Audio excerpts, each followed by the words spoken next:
Hey, what's up everybody, it's Joey Bags, and here's the second video in the series of taking a look at each of the wheelbases. Since I already have them off the rigs here on the table, I can do a little bit more in-depth.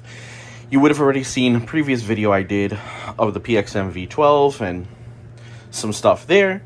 Here I have in front of me the Fanatec GT DD Pro. Now, this here is their 5 Nm direct drive base. This and its, I guess, sister slash brother item, the CSL DD, essentially are identical except for the back half, or should I say the back plastic cap and the front plastic cap. The CSL DD is more rectangular, squared off, 90-degree angles, front and back, where the GT DD Pro that's PlayStation compatible is more rounded. As we can see here, it is a pretty nice hefty unit. Here is the power button, the pins in the drive shaft that has a USB-C at the end that's inside of here. You've got screw holes here, so if you want to mount dashes and accessories, you can. Along the side here, you can see these are channels for 8mm T-nuts. You have 3 along the bottom. And here in the back, you see the RJ points for the shifter 1 and 2, pedal, and handbrake. It's a nice, robust unit. For whatever you may want to say about Fanatec as a company and the issues and the drama that it has right now, the company has its problems, yes. It's a shit show. Shipping, RMAs, customer questions, it's really, simple, silly stuff is kind of a bear to deal with them. But the product, at least, is good. Now, because they are so popular and so numerous in the amount of direct drives that are just out in circulation, you do hear about failures and issues and, defective product. Just because of the sheer volume, you're going to hear more of it as opposed to like maybe the R5, the Camus, or the PXN. But a majority of the customers that have it don't really have issues. And the awesome part with Fanatec is because they allow you to go back and forth between different firmwares. If for some reason you upgrade to the newest firmware and it just doesn't quite work out the way you want it to, you can always roll back to an older one when everything was working fine. This was part of what I did, where I did research online to find out what the best firmware was for this particular direct drive base. And when I checked online, I believe it was 421, and that's the firmware that I'm running on it to date. I get prompts to upgrade to 455, but honestly, this is working perfectly fine. Everything that it's supposed to do is working, all the features. I see no reason to upgrade. Because this is the GT DD Pro, this is the Gran Turismo branded bundle. So this is licensed by Polyphony and Sony, and it does include this wheel. Now, I have to tell you, I really, really, really like this wheel. The quality on this wheel gets mixed results from people. Me personally, I find this to be more the quality of a first-party Sony controller. So the buttons are very nice and clicky. They feel also very solid. They don't feel loose. They don't feel sloppy. The rubber on here is probably one of the only things I would maybe complain about. I think this wheel would look so much better and probably feel a little bit better if it was in leather or Alcantara. Other than that, the aesthetic of this wheel, I'm okay with. These buttons are a little but I can deal with it. The directional pad is great. I mean, all these buttons are really nice.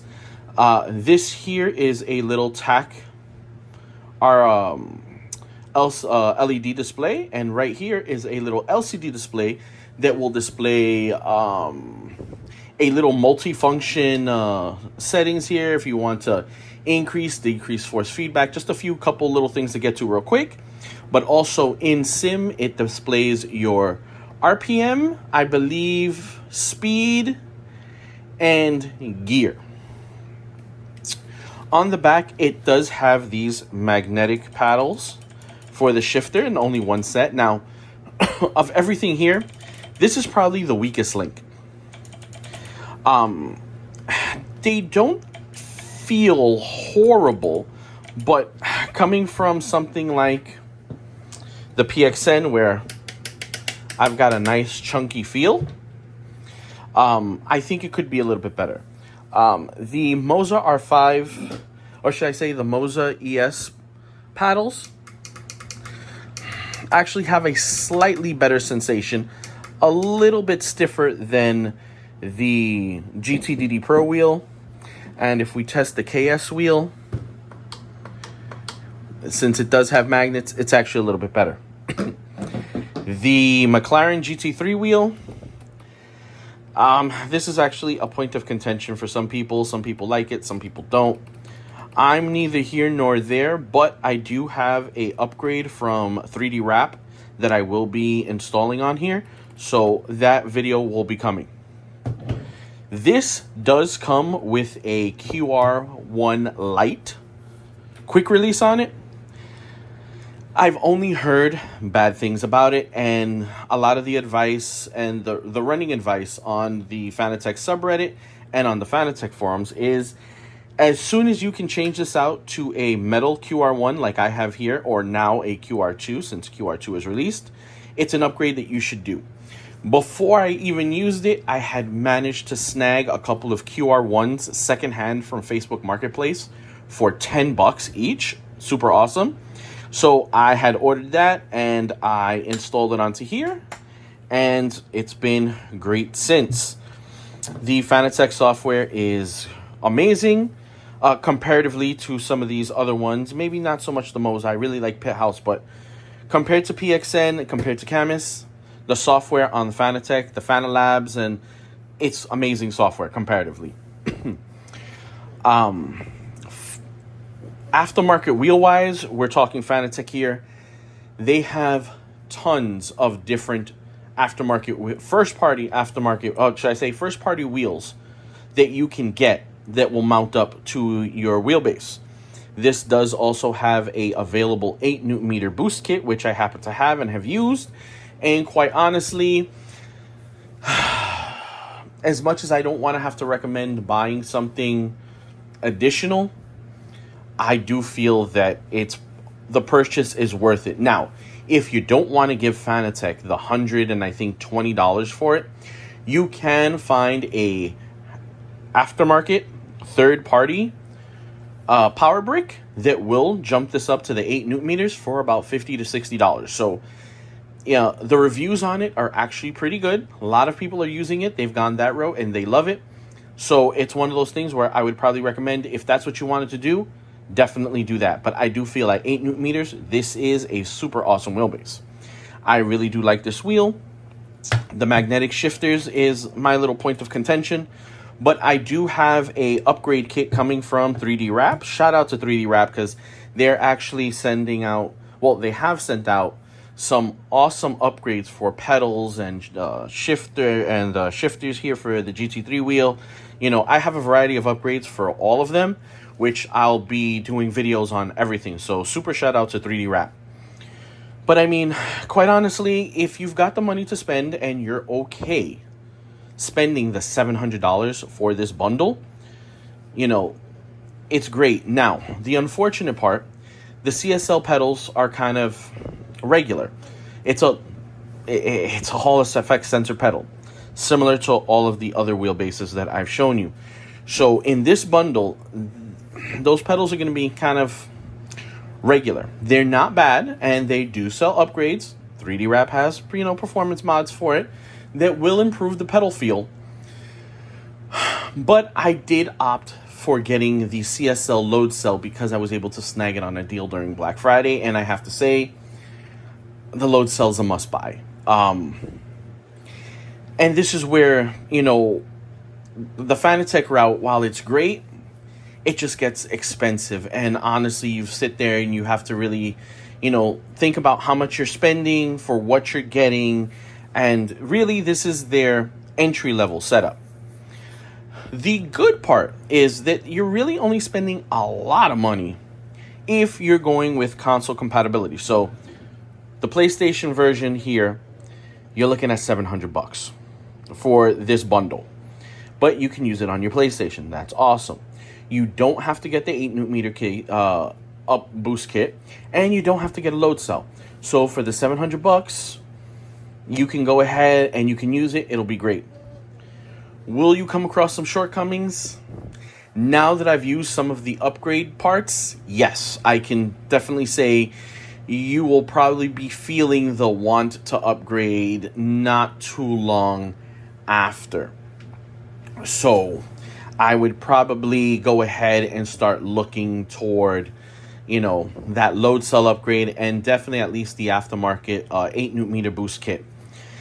Now, if you need dual console compatibility, like Xbox also, so Xbox and PlayStation, then we throw in that curveball where you have to get an Xbox compatible wheel because the Xbox security chip is in the wheel. PlayStation security chip is in the wheelbase. So you'll have to get a Xbox compatible wheel. One of the most inexpensive Xbox compatible wheels is this McLaren GT3 wheel. Now, I have to say, off jump, I was very disappointed with this wheel. Not so much for its buttons. The buttons are actually great. They're nice and stiff. They feel like quality buttons. I was not impressed with the actual cheap feel. And it's not that it feels light. It just doesn't feel the quality that I would expect to pay for this. The shifter in the back, while it's a kind of a novel idea here where, you can upshift, downshift as normal, but if for some reason you couldn't downshift, you can always push with your finger. And because it's connected with this pin here and it rocks, you kind of get a dual function on either side. Now, if you're set up in your particular sim where if you push, let's go. Actually, no, we can just do this wheel. If you push both shifters in quite a few sims, especially for F1, this gets you into neutral, then allows you to, shift into reverse or something like that. With this wheel, you can't do that. So, that's something you may want to take a look at. Also, the dual clutch, it's not too bad. I've used it once or twice, and it wasn't horrible. It's a very nice spring on here. The rubber grips are okay. I'm pretty happy with those. I can't complain. And like I said, the buttons are pretty nice. The multi-directional funky switch here is very, very, very convenient. Quite honestly, I would have probably liked it to have been somewhere maybe around here. A little bit more convenient, and I would have probably liked 2 of them.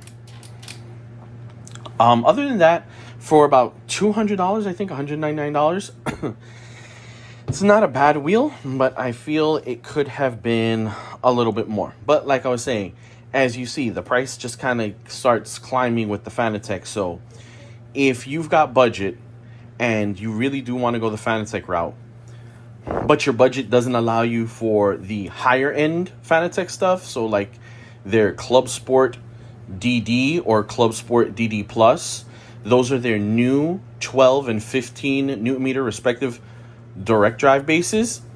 The DD Plus, the CS DD Plus, PlayStation compatible, that's $1,000 just for that base.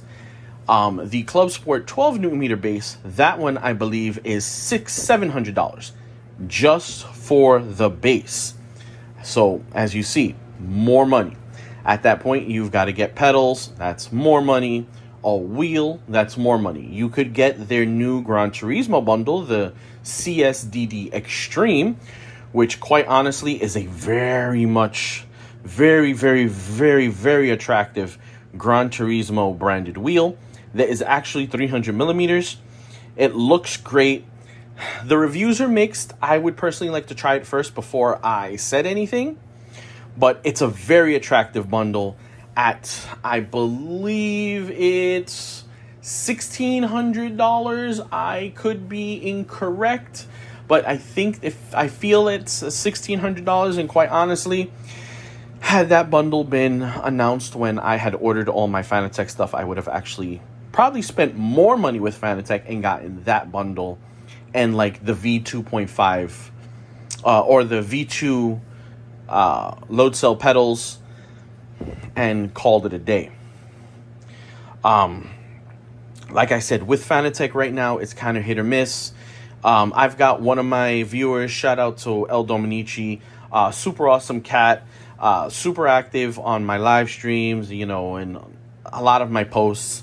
He's actually been ordering recently from Fanatec. He's ordered a few wheel hubs and he's ordered the wheel hub, the Porsche podium hub. He's ordered a few things recently and has gotten them within days of ordering it. So he's been lucky, and I believe he's on the East Coast. So this is where you kind of get a mixed bag. You know, you've got a lot of people that are actually still waiting on Fanatec gear that they ordered during Black Friday, and then you've got people that are ordering stuff that are getting it within days. And so it's really kind of hit or miss. And this is part of the reason why I've kind of eased up my stance on Fanatec and my judgment of them, just because I think they're trying. They have drama with the CEO. The CEO they ousted, the new CEO, the CFO, the banks that are there trying to get, you know, loan extensions from them. They just have a mess. And as I hear they say here in Miami, they have an arroz con mango happening down there over in Fanatec. So, I don't know. They just, I don't know if you're going to want to spend your money with them. They do have great gear, but like I said, it's hit or miss. So you kind of have to judge that one. You know, you may have to take your shot in the dark. You may get to order stuff. Just remember that some time may pass and you may have to do a chargeback. So, you know, take that also to account. But other than that, I really like the Fanatec gear.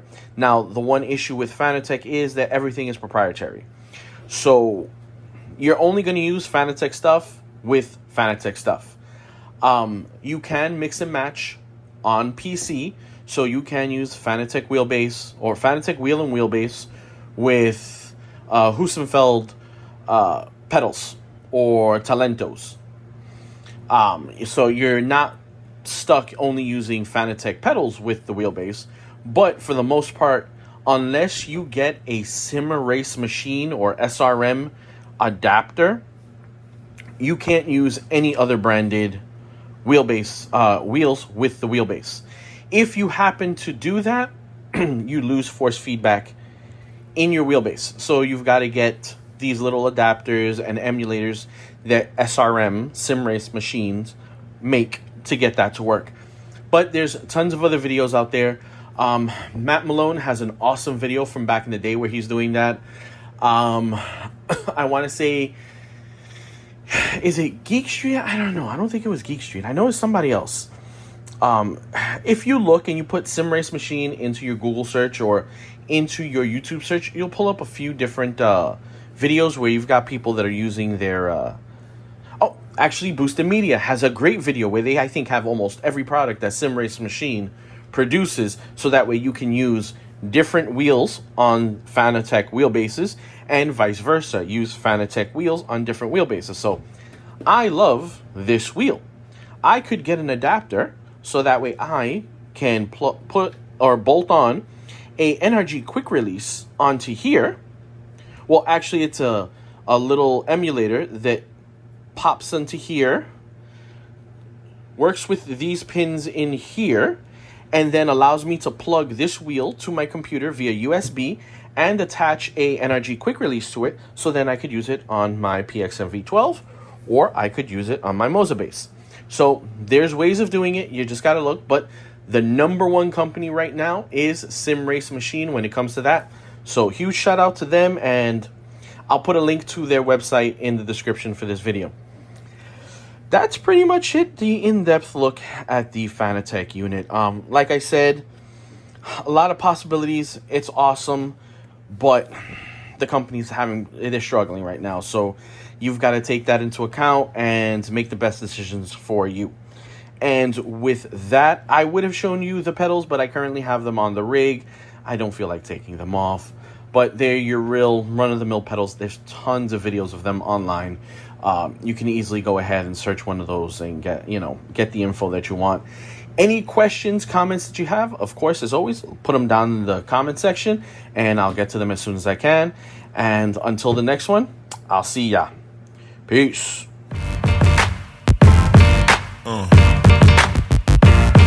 Yeah. Yeah.